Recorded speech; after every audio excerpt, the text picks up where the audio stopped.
Hello again, everyone. My name is James Shotwell, and this is Music Biz. It's so good to be with you again. I have a great episode for you today because we're going to talk about something that I feel like I talk about every single day, and that is TikTok. Specifically, how TikTok destroyed music marketing. And I know it's weird to say that with a smile, but I think it's absolutely true, and I'm here to explain why. Now, right off the bat, I want to make it clear that I'm not saying TikTok is good or bad. I don't think TikTok is either thing, it's just a platform. However, in the years since it first emerged, TikTok has rapidly become a force for music discovery and fan engagement, unlike anything that we've seen in the better part of a decade. And as a result, the industry has been scrambling to catch up. Now, this is not unique to TikTok. Every time there's some type of disruption in fan engagement or marketing, or even just the streaming revolution, the industry is usually slow to adapt, and then there's this weird bum rush where everyone decides, okay, it's time to do it. And there's this push to not only know how it works, but to do it as good as humanly possible, as often as possible,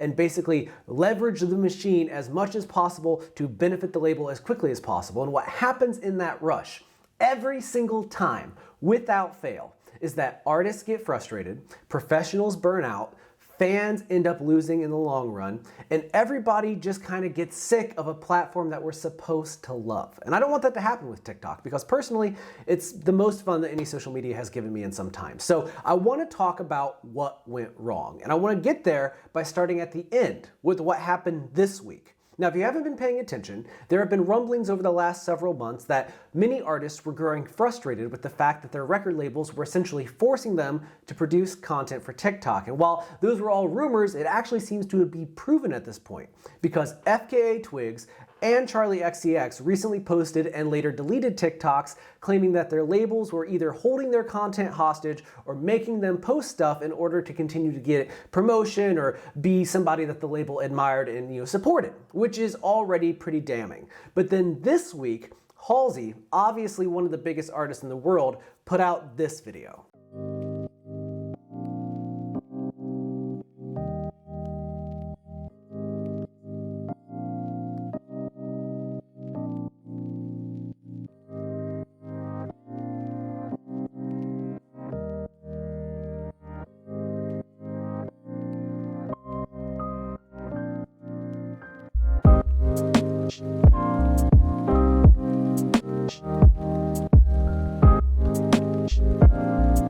Now, before we go any further, let's go ahead and address what some of you are already thinking.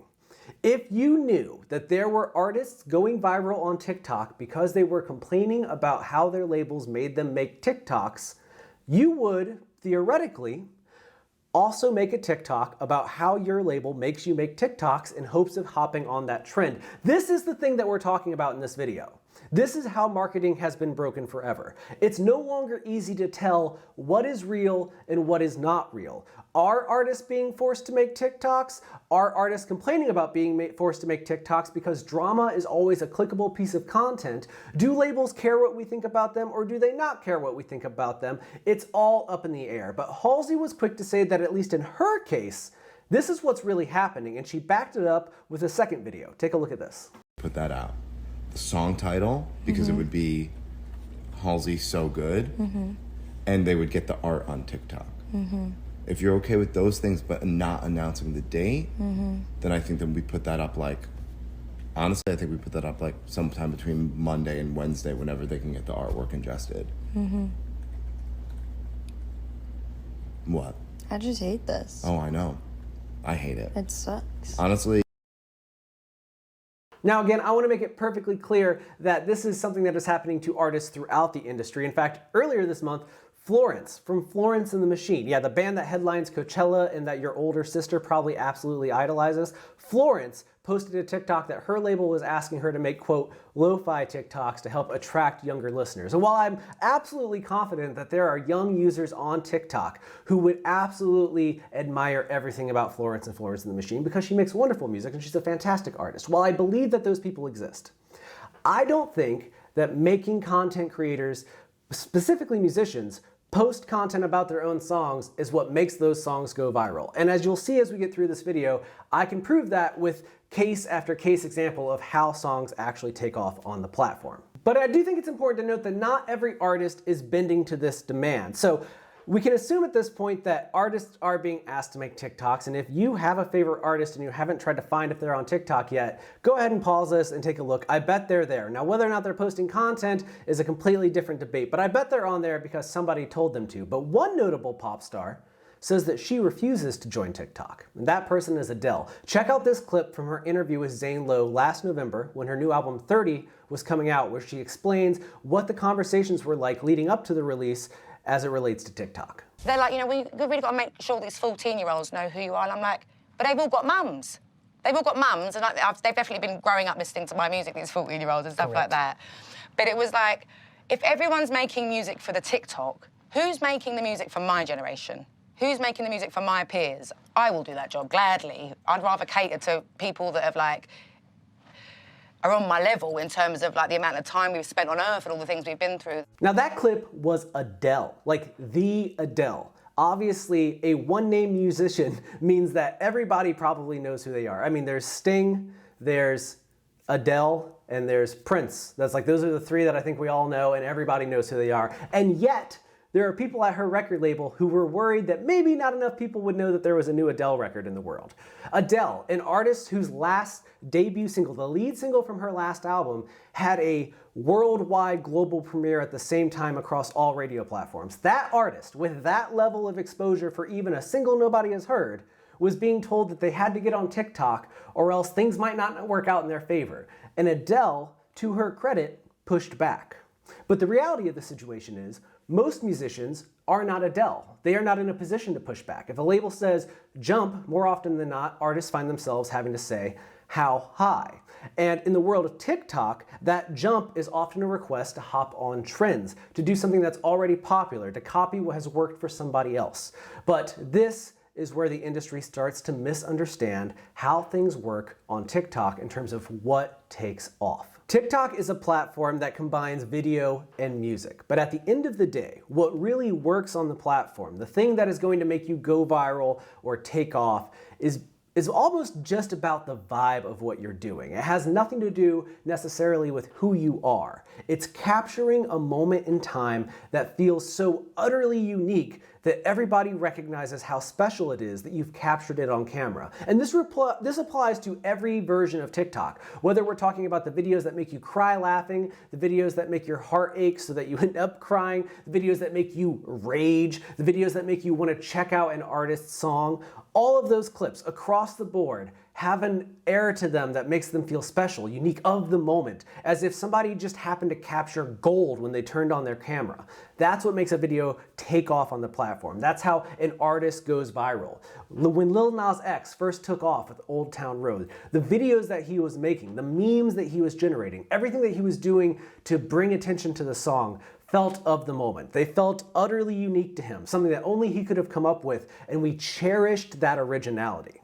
Now that labels have figured that out, they're trying to fabricate originality. And I can give you two examples of how they've done it in the last couple of years. One where it went very well and one where it went very wrong. Starting with the latter, Tramp Stamps was an up-and-coming pop punk band that burst onto the TikTok scene with these very in-your-face songs about sex and drugs and boys and just being in your face in a way that female-led pop punk bands rarely are. And shortly after the band started to take off, fans began doing some digging, and what they found was that Tramp Stamps was connected to Dr. Luke, and that all of these people that seemed to be up-and-coming feisty underground musicians actually had deals in place and songwriting deals, and they'd been part of the industry for a while. Wow, their first post on their Instagram is a fully animated piece of media with a link tree to literally every social media site, like off the bat with like 23,000 followers, but their posts only get like a couple thousand likes and barely at that. Oh, what? Their YouTube video says they come from this record label. That's crazy. What? Oh, they have a fully designed website with full CSS and HTML5 setups and animations. Oh, and the lead is this girl, you know, the purple hair one, looks real punk. Oh, but wait, no, she was a singer who a few months ago was trying to do this Lana Del Rey thing and it didn't work, and now this is where the label put her. Same with the other guitarist. That's crazy. It's almost like it's a bunch of people who were like theater majors and shit who had rich parents, and now they're co-opting Riot Girl aesthetics that people literally dedicate their lives to for money. And all of a sudden, this image that they were selling, that they were these underground, hardworking people that were just never noticed before, didn't really match with the information about their careers that was publicly available online. And so they had this industry plant explosion. And if you do a quick search here on YouTube, you'll find video after video of people telling you all about whether or not they're industry plants. And at the end of the day, whether they were or not, the fact remains that when fans figured out what was happening, that they were being sold a fabrication, they didn't want it anymore. And you would think that maybe that would cause labels to stop doing that, but instead they just pivoted and got smarter, because I think the problem with tramp stamps wasn't that they were necessarily fabricated. It's that they were being marketed to a genre where authenticity matters. People really care if a DIY or an alleged DIY group is actually doing it themselves, that they actually come from a small town, find the money to get the recording, tour in the band, do all that actual work. That matters to that community. But you know where it matters a little bit less? Pop music, top 40 music, music you hear on the radio. People don't tend to dig quite so deep into those musicians and whether or not they have the bona fides to be there, which is why last fall, Atlantic Records struck gold with an artist named Gayle. And if you haven't heard the song ABCDEFU, let me show you how it went viral on TikTok. Did you know that you were lied to about this song? And this is a massive song on TikTok. And a lot of people are pushing that this song happened because of TikTok. And it definitely blew up because of TikTok. But we gotta talk about what actually happened. And it starts with this video. I need your help. Where Gayle asked for song ideas. And she definitely got them. But someone asked, can you write a breakup song using the alphabet? A, B, C, D, E, F, U. But if we look at the comment, we'll see this account name. And if we go to this account name, we'll see it's private. But if we look her up on Google, we see her on LinkedIn. In fact, we see her as a digital marketing manager at Atlantic Records. And if we look up Gayle, we'll see that she's actually on Atlantic Records. And even though this was planned, it worked. And there's so many other artists and labels that do this because people love to be a part of something and they love a story they can follow. Everything you just saw was true, by the way, and you can still do the research on it. You can find other sources for it. And the thing is, nobody cares. Maybe they cared about tramp stamps, but they didn't care about Gayle. And if I were a betting man, I would say that the team at Atlantic Records probably watched what happened at tramp stamps and pivoted their strategy with Gayle to target a different demographic and segment, because they realized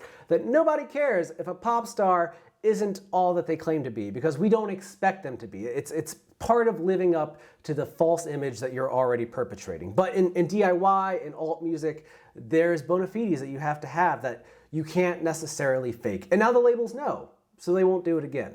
But that's not true, and you know it's not true. The industry is going to do this again. They're going to do it again and again and again until they've exhausted every possible avenue for faking discovery on TikTok, because right now Gayle is one of the biggest artists in the world, and the only reason that that happened is because a platform called TikTok helped launch her into the stratosphere. And if you need another example of this happening, don't worry friends, I have another one. Have you heard the song Numb Little Bug? Here's a clip if you haven't. The past month or so, I've been a numb little bug, and so I wrote a song about it because that's a new feeling for me. Do you ever get a little bit tired of life? Like you're not really happy, but you don't wanna die. Like you're hanging by a thread, cause you gotta survive, cause you gotta survive. Like your body's in the room, but you're not really there. Like you have empathy inside, but you don't really care. Like you're fresh out of love, but it's been in the air, and my past repair.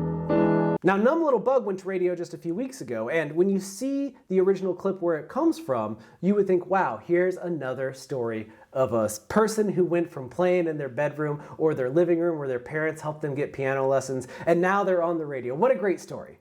But in reality, that young lady has had songwriting deals for a long time, and the fact that she finally had a song that took off on TikTok is probably great for her, but that career has been in the works for a while. They've just been looking for the window, and you gave it to them because you bought into the video that they posted on TikTok. And this is what I mean when I tell you that marketing is broken forever as a result of TikTok. Are artists like Halsey being asked to post things on TikTok? I absolutely believe that. Is every artist that has ever complained that way being forced in the same way? No, I doubt that. I don't believe that for a second, and that's the problem. It's impossible to know what to believe on this platform. Did Charlie Puth really write that song with the light switch sound because he was working on a TikTok and then he figured out that sound would be so cool? Is it possible that the song was already done before the first TikTok was ever even made? And does it matter if it was, if it ultimately makes us buy it? The lack of consumer confidence in whether or not what we're seeing is real may not seem like a problem right now, but I believe it will be as this goes on, because the inability to perceive reality really messes with people's heads, and it really makes them question whether or not they like the things that they like in the long run. So while you might have been able to pull a fast one and get a few artists through on a long enough timeline, this is going to hurt the platform for everybody. Because now, if I am an up-and-coming artist with no money behind me and no team and no deal in place, but my demo is crushing it, it's so good, and I'm uploading videos where people are seeing this amazing song come to life, there's always going to be a thought in the back of the head of the viewer that what they're seeing is lies, that what they're seeing is false. And that's going to make them care less about artists that they possibly should give the world to because they deserve it. Now that alone is a pretty good argument for how TikTok has broken music marketing forever, but there are 3 other ways the industry continues to mess up artists' careers and misunderstand the platform that is holding us all back. And if we can just get past them, I believe there can be a better future for everybody. So let's go through them real quick. For starters, labels are doing a terrible job of capitalizing on up-and-coming talent in a timely manner. Let me give you a great example. Several years ago, we made a video right here on this channel about a rapper named Stunna Girl from the Bay Area. Now, she had a song that went viral on the platform over the course of several weeks, and she signed a deal worth more than $1 million that we made a video about right here on this channel. It took 6 more months from when that deal was signed for the label to officially release the song that had gone viral on TikTok. And as you know, 6 months after a TikTok trend is a horrible time to try to do that TikTok trend. And this has happened several other times where labels have picked up an artist who has a demo or a single track that is going really well on the platform, got them into a deal, then try to push them into a classic traditional single runway, which is like, we'll shoot a video, we'll do a new version of the studio cut, we'll do promo shots, we'll do guest appearances, we'll do interviews, and then we'll drop the song. When in reality, what they actually should be doing is picking up an artist, grabbing that song, and getting it out on DSPs as fast as humanly possible. That should be the goal. The video and everything else comes after the fact, but that runway needs to be so much shorter than labels have been treating it. And to their credit, I do think they're getting better. Numb Little Bug is a great example of a song that seems to have gotten there a lot faster. The same with Gale, but again, that's not the same for every single person. And that's the trouble you may run into when you get involved with people after getting successful on TikTok. The second thing that I continually see the industry misunderstand is what makes content go viral. Again, like I said earlier, it's about a moment, it's about a unique thing, it's about the vibes. And I know that that is an abstract term to use here, but it is true. Remember that video of the guy on a skateboard drinking Capri Sun, listening to Fleetwood Mac's Dreams? It's a great video. We all loved it. It was so viral. If I can play it here on the channel, I'm going to try to throw it up while I'm talking here. After that video went viral, the label had Fleetwood Mac join TikTok. And that's cool. I love seeing Stevie Nicks on TikTok. But that tells me that they don't understand why people love that video. The song is great and the song definitely makes the video complete, but it was the energy of the clip itself. It wasn't the fact it was Fleetwood Mac. It wasn't the fact it was Stevie Nicks. It wasn't the fact it was Dreams. It was the way he looked on that board, drinking that Capri Sun, going by traffic with the sun in the sky and that music behind him. It all came together to coalesce into a moment that people treasured. And when the label tried to capitalize on that by bringing the band onto the platform and having them post content, it tells me that they didn't understand why we liked the video in the first place. The better move is what other companies did by getting behind the man on the skateboard and helping him boost their catalog. Make him ride the skateboard and listen to other songs. That would be a more engaging tactic. Having Stevie Nicks get on a platform I know Stevie Nicks doesn't care about to make content that I bet she doesn't care about making isn't a good solution to such a beautiful viral moment. And the thing that sucks about it is, it didn't matter because the song went viral in such a massive way that it was bigger than it had been in decades. And I'm sure that there's somebody at the label who thinks getting the band on TikTok is the reason that happened, but it's not. it's all because of the energy in that one video. And this is something that I talk to artists about, because I talk to many musicians who keep telling me I'm posting my clips, I'm posting my songs, and they aren't taking off. But how often has a video actually taken off, a sound on a video I should say, taken off because the person that posted the video is the artist behind it? It's pretty rare. I can think of a time that it happened with country star Morgan Wallen in the demo version for his song Broadway Girls, and of course you have Gail and you have the Numb Little Bug song. But beyond those tracks, more often than not, when a song or sound takes off on TikTok, it's not because a verified account run by the person behind the song posted the clip. More often than not, it's because a fan or just some random person on the internet used the sound behind a video that captures the world's imagination in some way. And that's why when people talk about giving power to the creators, they're talking about getting behind the people who are helping make these songs big. Yes, buying some influencer push might be helpful. Getting Charli D'Amelio to use your song in the background of a video, I can absolutely see how that might pull in listeners. But if somebody randomly decides to take a song that you wrote about traveling across America and set it to a compilation of footage from a road trip they took across America, the chances that your song takes off because of that are so much higher than you posting a video and saying, hey, here's my new song, give it a share if you like it. I mean, that might work on Instagram and Twitter and Facebook and everywhere else, but that's not how TikTok works, and labels still don't understand that. Finally, the last way that TikTok has broken our brains and broken music marketing is that it has convinced us engagement is equal to fandom, and it is not. The two things couldn't be further apart. Engagement is like the lie we tell ourselves about fandom. Engagement is what we wish our fandom was. Fandom is what our actual fans are. And this is a far more important figure.